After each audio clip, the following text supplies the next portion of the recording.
अस्सलाम वालेकुम वरहमतुल्लाह। मेरा नाम डॉक्टर सैयद सऊद अरशद है। बाय प्रोफेशनल मैं वेटनरी डॉक्टर हूँ और 30 साल से अबव इस हॉबी में कंटिन्यूस बर्ड्स ब्रीड करा रहा हूँ। इस वक्त तकरीबन मेरे पास 700-800 बर्ड ऑन ब्रीड है, जिनमें मैक्सिमम बजरीगर्स और लवबर्ड्स हैं। बाकी मिनिमम जावा, डव और कॉकटेल और इससे रिलेटेड कुछ बर्ड हैं। मेरी तमाम दोस्तों से हमेशा से एक ही रिक्वेस्ट रही है कि बजाय इसके कि आप बैसाखियां और सहारे ढूंढें, आप अपना स्किल लेवल बढ़ाएं, अपने अंदर जो है ना खुद एतमादी पैदा करें और खुद से बर्ड्स को समझना और उसकी सारी कंप्लेंट्स को सीखना, अपना शवार बनाएं। जब आप इस चीज पे स्टार्ट लेते हैं तो डेफिनेटली आपके पास कंप्लेंट्स आती हैं, मुश्किल होती है, तकलीफात आती हैं, लेकिन एक टाइम ऐसा आता है कि आप बहुत सारी बेसिक चीजें खुद से सीख जाते हैं तो आप लोगों के मोहताज नहीं। इस हॉबी के अंदर आपने अपने दम पे, अपने पाँव पे खुद खड़ा होना है, दोस्तों को साथ लेके चलना है और कम्युनिकेशन के अंदर एक दूसरे से लर्न करना है। ये जरूरी नहीं है कि कोई बहुत सीनियर आदमी ही आपको जो है ना बहुत खास बात या बहुत आपके मतलब की बात बताएगा। हो सकता है आपका फेलो और आपका जूनियर भी आपको वो बात बता दे जो उस पर एक्सपीरियंस कर चुका है। तीसरी चीज ये है कि बर्ड्स की हॉबी जो है ना as a hobby entertainment enjoy करने के लिए बर्ड्स को पाले, कम्युनिकेशन में फ्रेंडशिप को बढ़ाएं, अपने ताल्लुकात, अपनी दोस्तियां, अपने मरासिम जो है फैंसियर से बहाल करें और बेहतर करें। तो आप लाइफ को भी इंजॉय करेंगे, बर्ड को भी इंजॉय करेंगे। बाकी सारी बातें इंशाल्लाह ताला क्वेश्चन पुट हो रहे हैं। हम तमाम ऑडियंस से रिक्वेस्ट करते हैं कि वो लोग अपने क्वेश्चन जो है ना वो जमा कराएं, अपने क्वेश्चन राइट डाउन कर दें, अपने क्वेश्चन को याद रखें, अपनी चीजें जो पूछना चाहते हैं उनको अभी से हाईलाइट करके रखें और सिमराइज करके रखें ताकि कम से कम टाइम में हम ज्यादा डिलीवर कर सकें। जज़ाकल्लाह जी। अस्सलाम वालेकुम। डेड इन शेल के बारे में था डॉक्टर सऊद से। इन्हें जो सवाल किया वो मेरा ख्याल है तमाम लोग कई दफ़ा कई ग्रुप पे सुन चुके होंगे और उस पर बहुत सारे लोगों ने डिबेट की है और उसको क्लासिफाई किया है। लेकिन आज इस महफिल के हवाले से हम भी उसको मद्देनजर रखते हुए उसकी चीदा बातों को डिस्कस करते हैं। डेड इन शेल मतलब अंडे के अंदर बच्चा मर जाता है, उसकी बेशुमार वजूहात होती हैं। यहाँ पर जो सबसे ज्यादा अकाउंटेबिलिटी लोग करते हैं कि ह्यूमिडिटी की वजह से जो है कम होने की वजह से बच्चा मर गया। ठीक है, एक ये भी उसकी वजह होती है। उसके अलावा एग के अंदर जो बच्चा ग्रो कर रहा होता है उसका जेनेटिकल मेकअप भी इसकी वजूहात बन सकता है। उसको जो हीट टेम्परेचर जो 37 पॉइंट कुछ डिग्री सेंटीग्रेड कंटिन्यूस 17-18 दिन 19 दिन चाहिए होता है, वो भी फ्लैक्चुअल होने की वजह से प्रॉब्लम कर सकता है। और उसके अलावा उस योक जो बच्चे को ग्रो करा रही होती है उसमें न्यूट्रिशनल एक्सट्रैक्ट की कमी यानी कि प्रोटीन की कमी, ये भी इस पे इंटरेक्ट करती है। शेल का एग का जो शेल होता है जो कैल्शियम कोटेड होता है और उसके अंदर एक मेम्ब्रेन होती है जो इन्फ्यूजन डिफ्यूजन का काम करती है, मतलब अंदर और बाहर के प्रेशर को, किसी भी किस्म का प्रेशर है उसको बैलेंस करती है। अगर वो मेम्ब्रेन या उसका शेल कमजोर होगा तब भी ये डेथ काज हो सकती है। बहुत सारी डिजीज ऐसी है जो वायरल कैरियर डिजीज हैं जो अंडे के अंदर डेथ काज करती हैं, उनका भी किरदार होता है। एबनॉर्मल एग्स जो नॉर्मली नहीं होते, जिनके अंदर फ्लूइड पूरा नहीं होता, योक सही तरीके से पूरी नहीं होती या योक और फ्लूइड को कवर करने वाली डोरियां कमजोर होती हैं, उसके शॉक लगने की वजह से भी डेथ काज हो जाती है। अर्लियर डेथ, पहले हफ्ते के अंदर एम्ब्रियो जनरेट हुआ और डेथ कर गया, इसके अंदर भी वीक जनरेशन, ठीक है ना, लैक ऑफ टेम्परेचर और ह्यूमिडिटी या फ्लैक्चुअलिटी, फीमेल का बिहेवियर भी उसमें किरदार अदा करता है कि वो सही तरीके से अपने अंडों को ब्रूड नहीं करती, और उसकी न्यूट्रिशनल योक भी उसका जामिन होती है।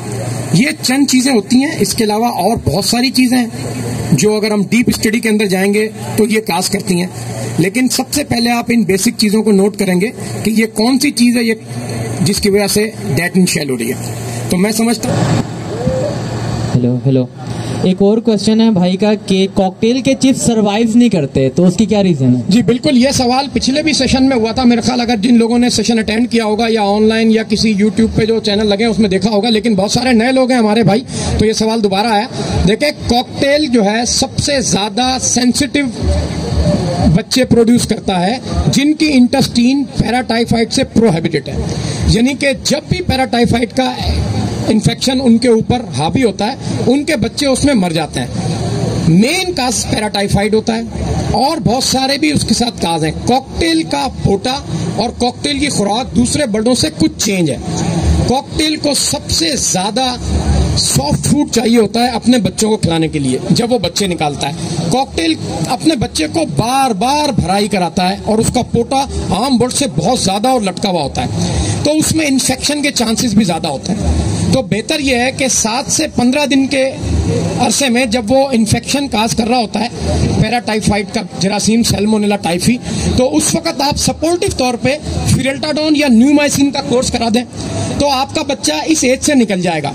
फिर जब वो पिनों से पलमेज की तरफ आ रहा होता है 7 दिन का फिर कोर्स करा दें। दूसरी चीज ये है कि उसके सॉफ्ट फूड को फर्मेंटेड ना होने दें। अक्सर स्टेप्टोकोकस और बेसिलोकोकस जो है सॉफ्ट फूड के अंदर प्रोड्यूस होते हैं और वो उस बच्चे में डायरिया काज करते हैं और उसकी वजह से वो बच्चा मर जाता है। तीसरा जो मेन मसला है कॉकटेल का कि कॉकटेल हॉट वेदर ब्रीडर है, शदीद गर्मी के अंदर ब्रीड करता है। हम उसको फुल टेम्परेचर कूलिंग टाइम पे ब्रीड कराते हैं। उसकी हैबिट है कि वो एक दिन का बच्चा छोड़ के 2-2 घंटे के लिए बाहर आ जाता है, जो हमारी उस तमाम स्पीशीज में कोई ऐसा काम नहीं करता। अब सर्दी के मौसम में ओवर एनवायरमेंटल कंट्रोल नहीं है और वो बच्चे छोड़ छोड़ के भाप आता है तो बच्चे नमूनिया में आते हैं। ठंड लगने की वजह से नमूनिया में आके भी बच्चे मर जाते हैं। तो इन सारी चीजों को मद्देनजर रखते हुए आपने चलना है, तो कॉकटेल आपको बेहतरी देगा। चौथी बात, जब भी बच्चा कॉकटेल का खराब हो, बीमार हो, कमजोर हो, माप के नीचे, आपने तमाम चीजें बंद करके उसको बारीक करनी पे ले आना है और 20% जोई, यानी कि 80% बारीक करनी, 20% जोई व्हाइट ईरान वाली सफेद बारीक करनी। एक जो काली वाली छिलके वाली आ रही है वो भी खराब है, फंगस वाली इस्तेमाल नहीं करनी। दूसरा, वही जई आपने पानी में भिगो के 6 घंटे, बहुत होता है 24-24 घंटे नहीं, 6 घंटे भिगोएंगे, उसमें बड़ी जबरदस्त नमी आ जाती है और वो उसको अप्लाई करनी है। सर्दियों में चलो 12 घंटे अप्लाई कर ले, क्योंकि रात को तो 2 बजे कोई नहीं भिगोने बैठेगा, वो डेफिनेटली 6-7 बजे भिगोएगा। सुबह फजर में निकाल के, जई को फजर में निकालने के बाद अखबार पे लग के हल्की हल्की धूप लाजमी लगानी है ताकि उसमें से जो है ना जो मॉइस्चर है वो थोड़ा सा निकल जाए, फिर आपने उसको देना है। और कॉकटेल के लिए ये कहते हैं कि 2 से 3 दफा उसको कराची के वेदर में सॉफ्ट फूड फ्रेश दे, तब उसमें जो है ना फर्मेंटेशन नहीं होती, बैक्टीरिया ग्रोथ नहीं करता, उसका बच्चा बचता है। और ये बड़ा मुश्किल अमल होता है, हम भी नहीं कर पाते और हमारे पास भी ये कंप्लेन बहुत आती है। यही वजह है कि हमारे पास बहुत ज्यादा कॉकटेल की प्रोडक्शन नहीं आती बनिस्बत लब्बड़ और बजरी के। लब्बड़ बजरी बिल्कुल चेंज है। लब्बड़ के अंदर तो रात भर वो अपने दाने जो है ना खुद पानी में डाल देता है और सुबह फजर के बाद निकाल के खाता है। कितनी चोट लगा लो, आपसे पहले उठता है और वो कार्रवाई कर जाता है। तो बहरहाल ये अच्छा सवाल था, लेकिन कॉकटेल सेंसिटिव परिंदा है, आप उस पर फुल कंसल्टेशन से काम करेंगे तब अच्छा रिजल्ट ले पाएंगे। एक और क्वेश्चन है भाई का कि फिंच अपने जो बच्चे हैं वो नेस्टिंग से बाहर क्यों फेंक देती है? देखें, कोई भी परिंदा अपने बच्चे नेस्टिंग से बाहर नहीं फेंकता।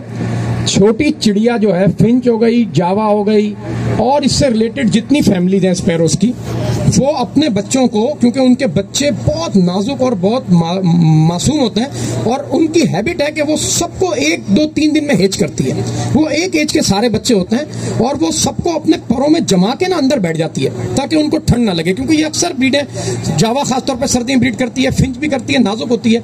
तो जैसे ही खटका होता है या किसी किस्म की नॉइस होती है या आप उसके करीब से गुजरते हैं, वो खौफ और हिरास में, क्योंकि डरपोक परिंदा है बनिस्बत दूसरे परिंदों के, वो बाहर निकलता है अपने आप को एकदम सेफ करने के लिए और वो जो बच्चा उसकी बगल में या उसके पर में या उसकी जगह चिपका होता है वो निकल के बाहर गिर जाता है। तो ये प्रॉब्लम बर्ड्स का नहीं होता, ये प्रॉब्लम होता है हमारा। अच्छा, कुछ बर्ड जो होते हैं उनका बिहेवियर होगा ऐसा कि वो बाहर फेंक रही है, अंडे बच्चे बाहर फेंक रही है, तो वो बैड हैबिट है, उसको हम चेंज नहीं कर सकते। उसको हम रेस्ट करा के, उसको दूसरे मामलात में लगा के, उसका सॉफ्ट फूड चेंज करके, उसको नेस्टिंग चेंज करके, बॉक्स चेंज करके चेंज कर सकते हैं। लेकिन कंटिन्यूस अगर वो ऐसा बिहेव कर रही है तो उसको ब्रीडिंग एफिशिएंसी से हटा के रेस्ट पे डाल के ट्रायल करें, नहीं होता तो उसको कलबर्ट कर दें, लेकिन उस पर कीमती तजर्बात करके अपना कीमती टाइम जाया ना करें। अंडे खाती है तो उसका क्या सोल्यूशन है? देखें, जावा मेरे पास मेरे ख्याल 300-400 जोड़ा लगा हुआ है। आज तक कभी ऐसा देखा नहीं कि जावा ने अपने अंडे खाए हो। लेकिन अगर वो अंडे खाती है तो इसका मतलब है कोई न्यूट्रिशनल डेफिशिएंसी है जिसकी वजह से वो ऐसा कर रही है। आप उसकी न्यूट्रिशनल डेफिशिएंसीज को कवर करें और फिर देखें उसकी बैड हैबिट खत्म होती या नहीं होती।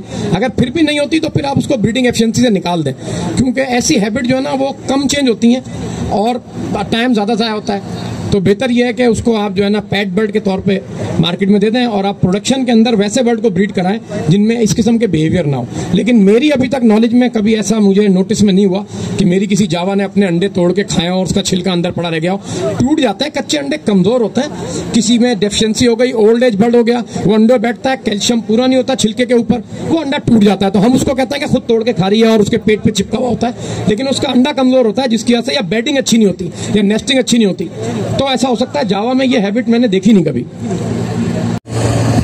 देखें, लवबर्ड में बहुत सारी म्यूटेशंस हैं और बहुत सारी जनरेशन्स हैं। कुछ जनरेशन ऐसी हैं जो डायरेक्ट बाहर से आ रही हैं और वो कंट्रोल एनवायरनमेंट के अंदर रहती हैं। उनको एक लॉन्ग टाइम से एक ख़ास फीड पे कंट्रोल वेदर में रखा गया होता है। डेफिनेटली उसको अगर आप सिस्टम में ओपन एनवायरनमेंट में लेके जाएंगे तो वो कंप्लेंट पुट करेगा।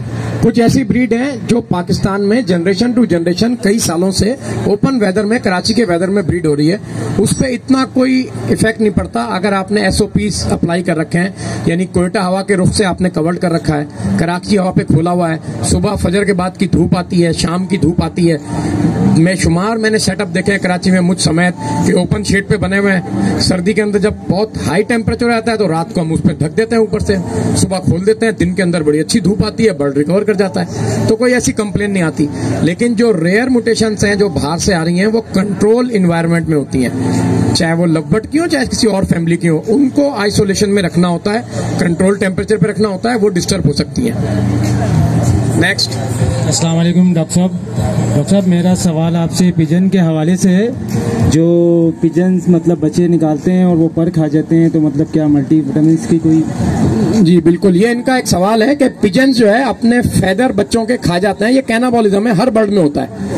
किसी भी स्ट्रेस की वजह से, माल न्यूट्रिशन की वजह से डेफिशिएंसीज पैदा होती है, उसकी वजह से ये एक्ट करता है, या कभी कभी बिहेवियरली वो एक्ट करता है। उसको आप इस तरीके से खत्म कर सकते हैं कि सबसे पहले उसकी जो न्यूट्रिशनल वैल्यूज हैं जो कम हुई हैं, खुराक की कमी, अगर कबूतर है तो उसमें चना जो है बड़ी अच्छी प्रोटीन न्यूट्रिशन देता है, मकई में बड़ी अच्छी ताकतवर प्रोटीन होती है, आप उसका इस्तेमाल कराएं।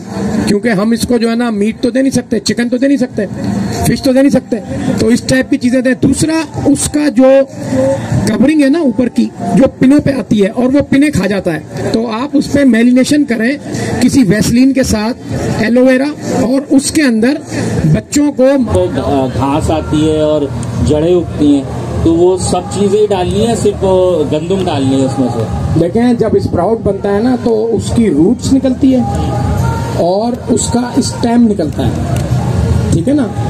तो वो दोनों ही चीजें शौक से खाता है क्योंकि उसके अंदर एनर्जी कन्वर्ट हो गई होती है। और जब आप अगर उसके बीज को देखेंगे ना तो उसमें अगर रूट और वो पत्ता निकल आया तो उसमें बचा ही कुछ नहीं होगा, हल्का सा छिलका होगा। लेकिन बेस्ट स्प्राउट क्या होता है कि जब वो हल्की सी कोपल निकाले और हल्की सी रूट भी ना निकली हो, उस वक्त उसमें फुल दूध बन गया होता है और वो सबसे आइडियल बेस्ट पोजीशन में होता है। ये जड़ें लंबी लंबी जो निकल आती है ना और बड़े बड़े तिनके निकल आते हैं, एनर्जी इसमें भी होती होगी, लेकिन वो बहुत सारी स्प्राउट की एनर्जी लॉस कर चुका होता है। उससे बेहतर है फिर आप ग्रीन फूडर ही दे लें। जरा जोर से बोलिए, सॉरी। हाँ, किसी भी बीज का स्प्राउट आप बना सकते हैं, किसी भी सीरियल का स्प्राउट आप बना सकते हैं। ये डिपेंड करता है कि आपका बर्ड उसको पसंद करता है या नहीं करता। मेरे ख्याल जौ, जई, गंदम, इसके मूंग की दाल, इसके स्प्राउट बहुत ज्यादा पसंद करते हैं बर्ड। बहुत सारी चीजों को पसंद नहीं करता बजरी, जैसे व्हाइट चने का स्प्राउट शायद मेरा ख्याल मेरा बजरी पसंद नहीं करता, लोगों को करता होगा। मूंग की दाल का जो है ना बहुत शौक से खा लेता है, गंदम का सबसे ज्यादा शौक से खा लेता है, और गंदम का स्प्राउट बहुत जल्दी बनता है। और हर वेदर में स्प्राउट कुछ बीजों के फूटने के टाइम होते हैं। अभी इस वक्त गंदम की बिजाई चल रही है, ये गंदम की बिजाई का टाइम है, तो इस वक्त गंदम का स्प्राउट आइडियल बनेगा। एक टाइम ऐसा आएगा फिर गंदम की बिजाई का टाइम खत्म हो रहा होगा तो उसका स्प्राउट नहीं बन रहा होगा, मूंग का स्प्राउट अच्छा बनेगा।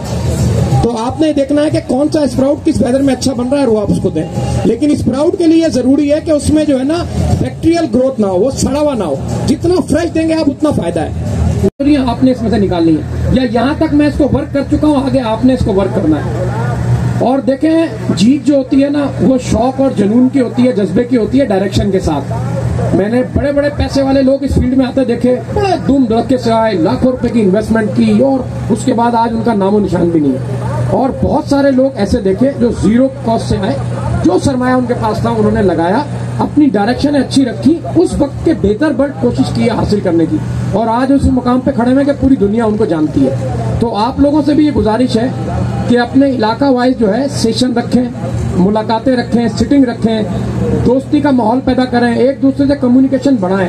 अक्सर हम लोग जो है ना फजूल टाइम एंड्रॉइड पे बैठ के ज़ाया करते हैं, उससे लाख दर्जे बेहतर है कि आप 4, 5, 6 लोग अपने इलाके के इकट्ठे हों, शाम को चाय के ऊपर बैठे, या किसी के दोस्त के घर पे बैठे, या किसी की छत पे बैठे, या किसी थड़े पे ही बैठ जाए, पार्क में बैठ जाए, और अपने प्रॉब्लम एक दूसरे से डिस्कस करें और अपने दिलों में गुंजाइश पैदा करें, जिसकी बहुत ज्यादा कमी हो गई है। और ऐसे इवेंट अपने इलाके में जाके कंडक्ट करें।